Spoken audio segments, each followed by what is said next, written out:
It may surprise you to know that almost 90% of Maine is covered in forests. Even in this modern age, there is true wilderness that hides mysteries to be explored. It's one of the reasons that I became a park ranger. The chance to be in the outdoors and to enjoy the wild, untamed wilderness. I know better now. I know better than to explore that which should be left alone, and now I warn you. After getting my dream job, I was assigned to a small ranger station up in northern Maine. The area was stunning in its natural beauty. Trees hundreds of years old grew to touch the sky, and rocky terrain led to a wonderful landscape of hills and valleys. Ever since I was a scout as a child, I had imagined being able to enjoy this serenity as my actual job, and here it was in reality. The ranger station was a converted log cabin which gave me an instant feeling of rustic warmth. Inside, a fire was crackling and an older man was tending to it. I walked in, hand extended. Hi, I'm the new ranger assigned here. I'm glad to meet you. I waited in awkward silence and dropped my hand as the man ignored me for a few minutes before turning around and standing tall. He was a stout and portly man with graying hair who looked me up and down before walking away from me over to a table with a coffee pot. I sat in silence while he poured himself a cup and let the steam rise as he sat down in a large wooden chair. So, you're the new whelp they're sending me. The man took a long drink from his mug. His voice was raspy like he had smoked a pack of cigarettes a day. Yes sir, Ranger Parson here and ready, I uttered almost giddily. Another silence as the portly man glared at me. That is way too much energy for this time of the day. Sorry sir, just excited. No more of this sir stuff. The name's Hicks, so please use it. He put his mug down and got up from the chair, grabbing his coat off a rack and gestured for me to follow. Hicks led me to the ranger truck and gestured for me to get inside. Come on, whelp, let's get you acquainted with the woods here. We drove in silence for a while as we navigated the truck through some rough dirt roads weaving through the thick forest, as I admired the beauty of it all. So listen up, Parson. This job is life and death for folks, so you need to be alert and ready at all times. My back unconsciously sat upright and straight. Yes, Hicks, of course. We arrived at the top of the ridgeline, looking out over a vast swath of forest. Hicks got out and I followed, walking to the edge where he was standing. The sun was going down and the red sky made the area look like something out of a painting. My admiration for the natural beauty was broken when Hicks shoved a pair of binoculars in my hand and gestured out to the vista. From here you can see the 3 fire lookout stations, motioning to the 3 specks of light in the now darkening forest distance. We'll get you acquainted with the fire watchers as we've had some issues recently. I dropped the binoculars. Issues? Hicks nodded. Some folktales tell of something that inhabits these woods that kills or causes people to go missing. It's all nonsense, of course, but kids and weirdos have been certain it exists and have been combing this place for proof, causing panic and being destructive to the environment. Spooky folktales were hardly anything new to me. Something. Some such nonsense that started with tales of people going missing in the woods, only to have people swear that they see them later. The main culprit for this silliness was a group of hikers who were found dead back in the 70s, though I guess there's been tales of similar fates for years before. I admit that I swallowed a bit hard. What happened to them? Hicks rubbed his hand on the back of his head, recalling. Unfortunately, a bear, a big one it seems, had clearly gotten them, as there were claw and bite marks that ripped through them in their tents. Nasty stuff.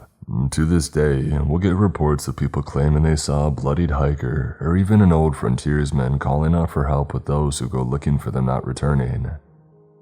Hicks cleared his throat, and his raspy voice returned. Idiots have come out here littering and almost starting forest fires looking for signs of these ghost people, or monsters, or whatever they are. Especially ever since those true crime podcasts. You know, the Deep Forest one. It came out about the camping incident, speculating wildly about what really happened. Hicks gestured to get back into the truck, and we began to drive to the ranger station. I'm not familiar with that podcast. Well, the dang thing put this area on the radar of every wackadoo out there, and it makes our jobs miserable as we often have to go rescue the idiots who don't properly prepare for actual wilderness. I sat and took in what Hicks had said, watching the now dark forest go by, illuminated only by the truck's headlamps. Question: has anybody actually gone missing after seeing these lost people in the woods? It was a surprise to hear Hicks' hesitation after his otherwise completely dismissal just a few minutes before. The woods here are old, very old, and unforgiving for those who don't treat it with respect. People have gone missing, but all can be explained by getting lost or having an unfortunate encounter with the wildlife. He sighed and gave a forced laugh.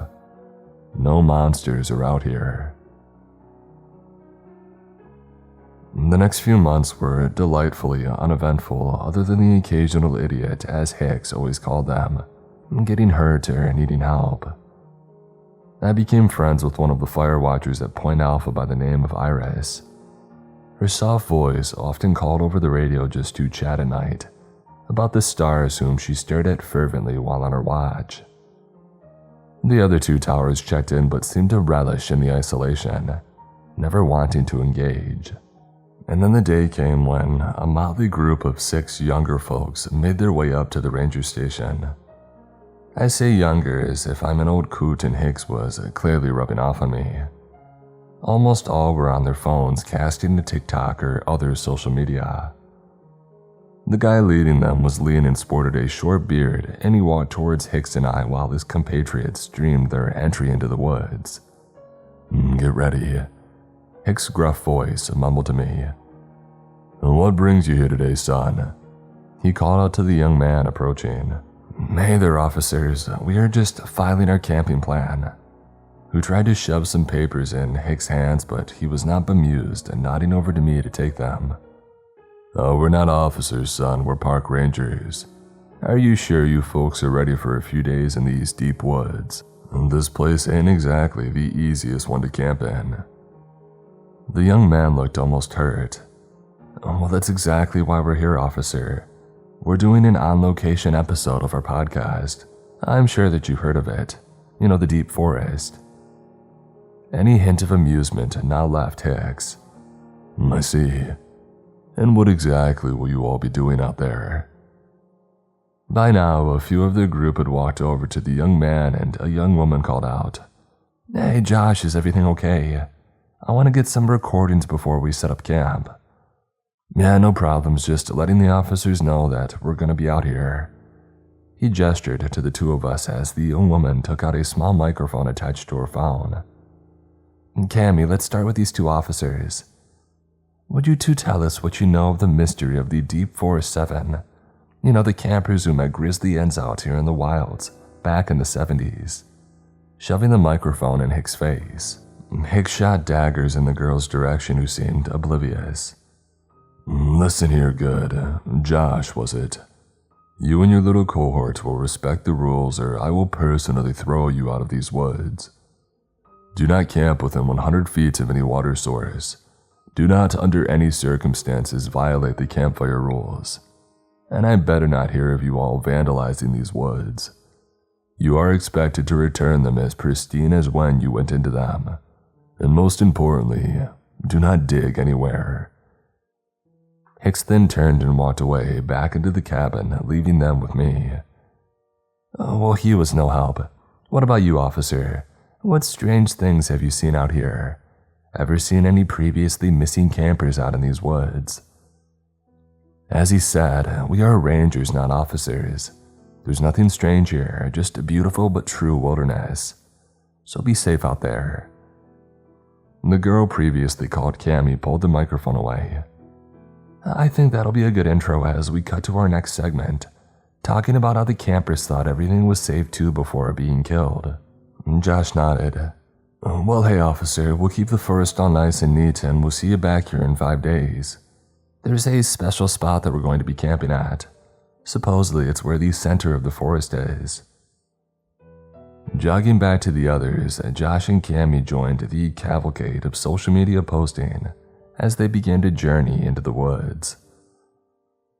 Walking back into the cabin, Hicks was at the coffee pot, as he so often was, shaking his head and muttering, "Idiots," over and over again. Hey Parsons, make sure you keep regular patrols, as I have a strong feeling that they'll need someone to come save them from skinned knees sooner or later. I'm gonna head into town for a supply run. Radio me if there's anything out of the ordinary. Something in Hicks' voice was off. It was something that I hadn't seen before. Fear. Alone in the ranger cabin that evening, I heard the familiar crackle of static on the radio as the soft voice of Iris came over the line. Ranger station, this is Firewatch Alpha. You awake? A smile came across my face, hearing the call as I radioed back, putting down my coffee. This is Ranger Station. What's your status, Alpha? Oh, all quiet tonight, Ranger Station. The sky is clear and you can see a beautiful view of Mercury from up here. You know, one of these times I'm gonna have to come up and look through that telescope of yours and see what you see, Alpha. Ranger Station, is that a proposition? Because this is strictly a solo job up here. Well, when your assignment ends then, we'll have to meet in person. A giggle came across the radio. I think we can do that. I'll bring my telescope and... The line cut to static. Alpha, I lost you for a second. You still there? As static buzzed back. Alpha, this is Ranger Station. Please respond. As only static greeted me. Iris, you okay up there? When the radio came back on, I heard screaming and crying in the background as I shut up. Ranger Station, this is Alpha. I have an emergency, please respond. Alpha, this is Ranger Station. What's going on up there? A girl just burst out of the woods to my tower screaming hysterically covered in blood. You need to get over here now. Hold on, Iris, I'm coming. I grabbed my jacket and first aid kit and hopped into the Ranger truck, revving it at full speed up to the fire watchtower. The idiots, as Hicks had called them, must have fallen or done something stupid and gotten hurt. After a tense drive that felt like eternity, I arrived at the base of the tower and headed up the stairs to find Iris holding the girl Cammy that I had met previously. Iris gestured to me to come as I rushed forward with my medical kit. What the heck happened here? I called out, examining the younger girl. Her right arm appeared shattered, hanging and jiggling from the skin and not bone, but slashes across her face and chest gushed blood as I pulled out gauze to hold the wounds closed. I don't know, Iris called out, trying to shout over the screaming girl. She ran out of the woods looking like this. As I tried to apply first aid, the girl was wailing and screaming not from pain but fear. Over and over she called out, "It killed them! It killed them all!" What killed who? I tried to ask the girl as she flailed in Iris's arms. Her wounds got worse with each thrashing. I pulled out a sedative and injected it into her working arm, which slowly calmed the girl as Iris and I both sighed as the moment passed. Over the next half hour, we worked to apply what first aid that we could. I radioed for a helicopter medevac, but they won't be here for at least an hour. I looked down at the poor girl, her body battered and broken. I also can't seem to get a hold of Ranger Hicks. Just what the heck is going on? Iris wiped off blood from her hands, but it seemed like a futile effort considering that it was everywhere else on her. Jesus, what happened to her? Given the slash marks and forced trauma, it looks like a bear attack, but we haven't had any reports of one around here in months. Can you stay and look after her until the medevac arrives? I need to go look for her friends, as I'm guessing that she wasn't the only one attacked. Iris nodded, the shock of it all setting in. Before you go though, I need to tell you something. I was halfway out the door but stopped and turned back around. The last few nights, I've been seeing something in the dark move out there. I thought that I was crazy, but it definitely has been walking around the tower. It was like it was scoping it out. I didn't say anything as I had no proof, and maybe my eyes were just playing tricks on me, but after this, she trailed off looking at the bloody girl on the floor. I paused thinking of what to say, but nothing came, and I just nodded like that was the solution. It's a bear. The marks and strength, it'd have to be one. Iris screamed and fell to her knees. It wasn't a bear. There's something out here in these woods. It looked at me and it was watching me, and it clearly got them too. Just wait for the medevac. The others out there likely need help. As I ran down the stairs back to the truck, grabbing the rifle out of the back and heading to the direction the girl Cammy was said to walk from. The forest was dense and this would have to be an exploration on foot. The forest had never seemed darker, like the canopy above had wrapped itself over the world and blotted out all light above. Over and over I called out on the radio, Hicks, pick up. Hicks, pick up the frickin' radio. But was met only by silence. The heavy mag light illuminated my path forward as I followed a trail of blood left by Cammy. In the dark, a forest path becomes almost infinitely liminal, feeling like you've traveled nowhere and for miles simultaneously. A stretch of blood on the ground led me to the telltale smell of wood burning, and I came to find a campsite. I immediately turned away in abject disgust upon entering the perimeter, as half a human torso was lying on the ground. It was mangled, but the face of Josh was barely attached to the head.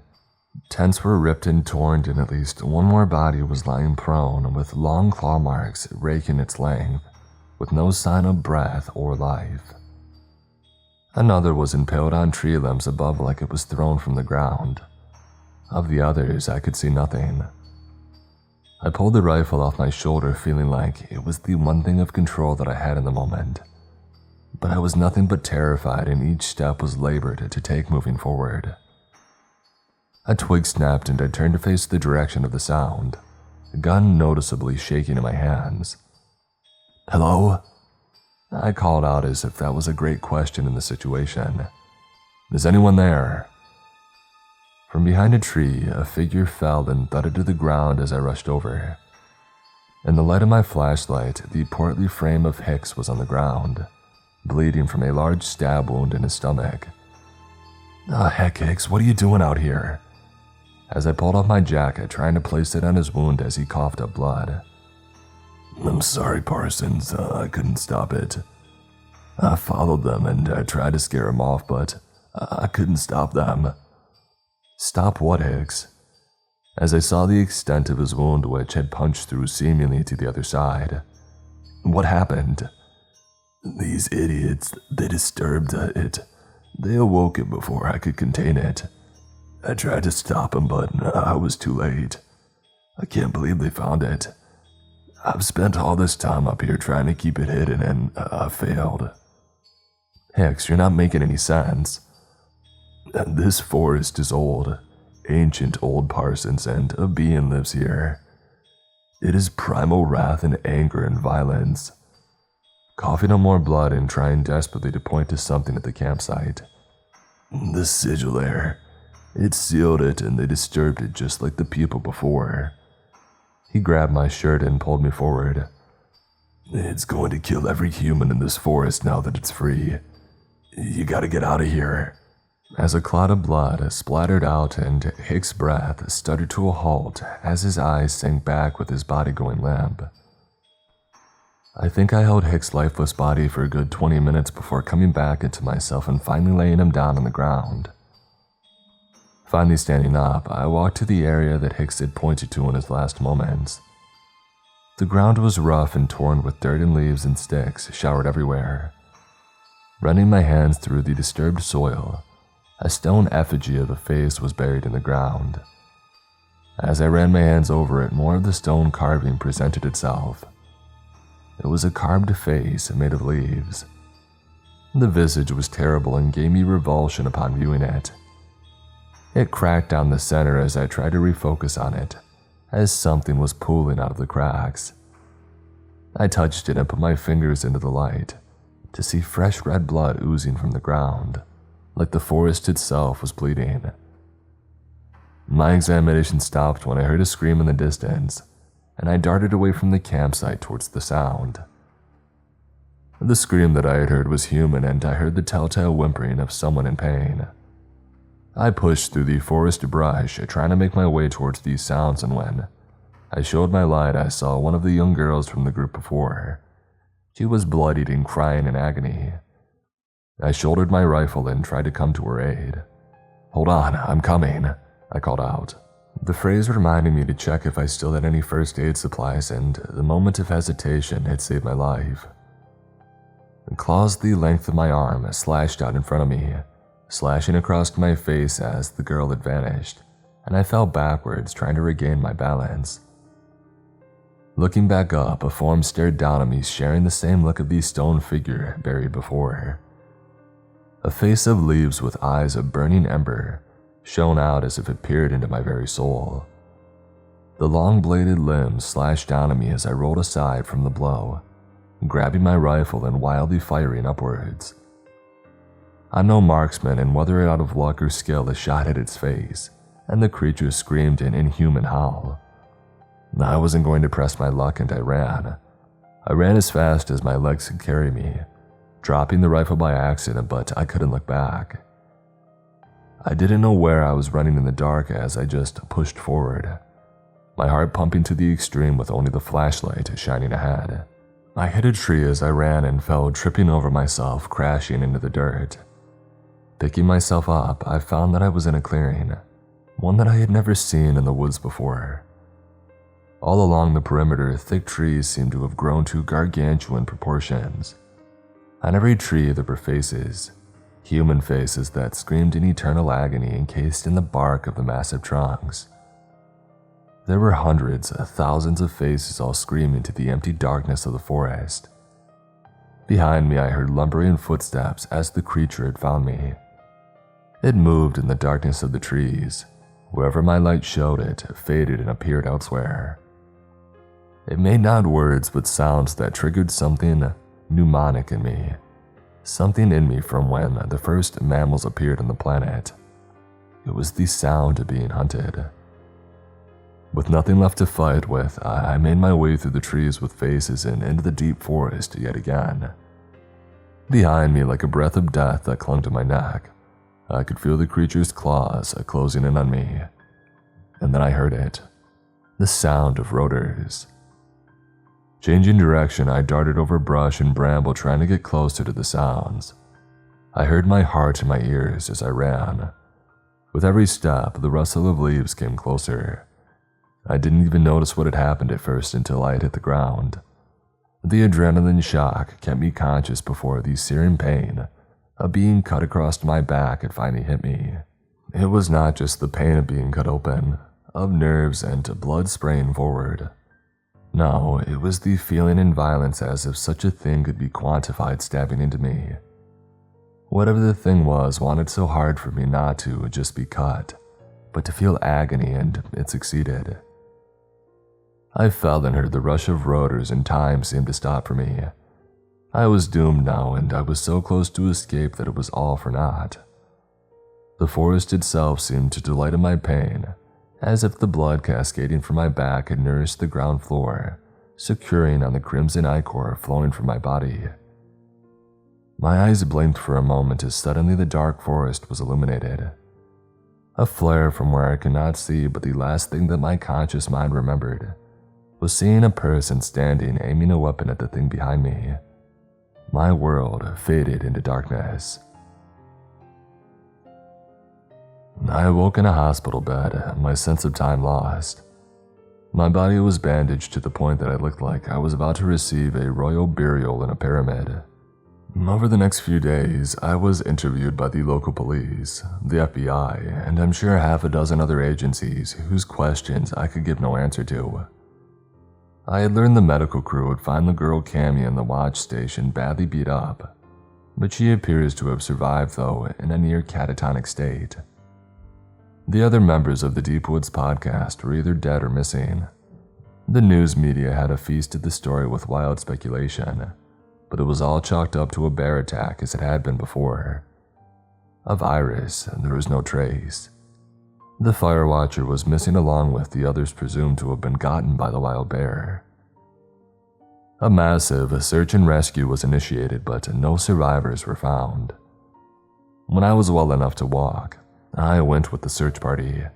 Their gaze on me hoped that I had some further secrets to reveal. I took them first to the bloody campground to search for the stone face of leaves buried in the ground, but it had disappeared. My fingers became bloody as I clawed into the dirt, trying to find it, but to no success. I then spent the next few weeks in the woods trying to find the clearing in the woods with the faces in the trees. Every drone survey to guide said no such place existed. Eventually, I was deemed broken, mad even. My explanations became more evidence as it was just a bear attack because of their objective absurdity. I had become nothing more than a joke and the incident was slowly forgotten. I was in the woods yesterday, staring into the dark thicket when I heard a voice. It was soft and calm and I followed it. I followed it to a clearing that I did not recognize, and in the center Iris stood. In her hand was an orange flare gun and her clothes were ripped and torn. Her hair was wreathed in leaves and her jaw was unhinged, and slash marks were down her body. She stared at me with burning ember eyes. She stared at me with the rage and wrath of the forest.